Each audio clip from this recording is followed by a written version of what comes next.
and unity to you and your family. My name is Seminarian Dominic Muhaya from the Catholic Diocese of Kakamega. I welcome you to today's Doctrinal Reflection, guided by the theme, Embracing the Transforming Power of God's Grace. St. Thomas Aquinas defines grace as a gratuitous gift infused in a human soul, which enables him to know and to love God and to lead a virtuous life. First, why is it gratuitous? It's because it's freely given.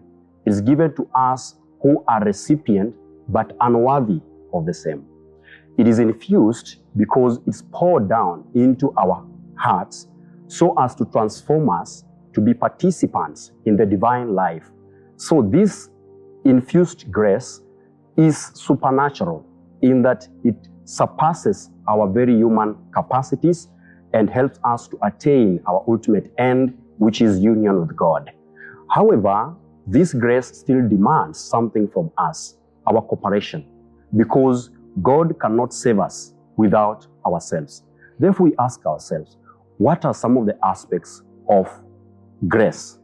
One, the main aspect is humility, realizing our weaknesses, our limitedness, and therefore allowing God's grace to take part, to give God a place in our hearts, so that God can speak to us, God can transform our hearts, so that we can be servants of His mystery. Two is faith, trusting in God's promises and provision, so that letting go of our self-sufficiencies and surrendering ourselves to the will and guidance of God.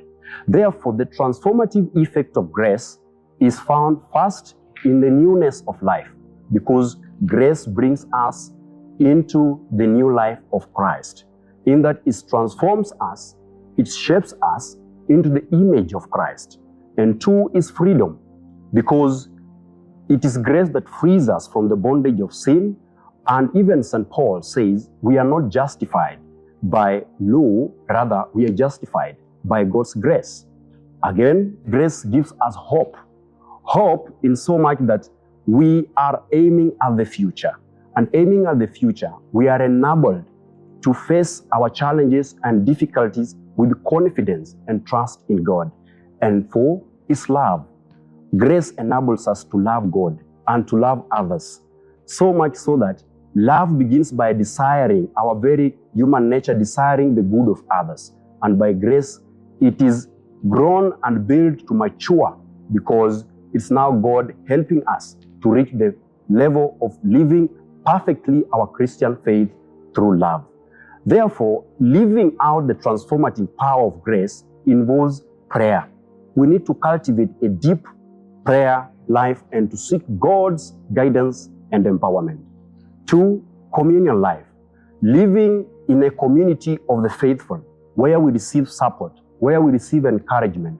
And in this sense, we also encourage others. And three, service. In serving others, using the very gifts God has given us, the very gifts to serve God and to serve others. And in this sense, we give our witnesses. We become witnesses of faith through these gifts and talents. Therefore, we live our life in testimony and honor of God. In conclusion, we ask ourselves, how are we to embrace this love? And in embracing it, the love of grace, we end up in experience the spiritual renewal, freedom, and hope to living out our faith in a way that glorifies God. The family that prays together stays together.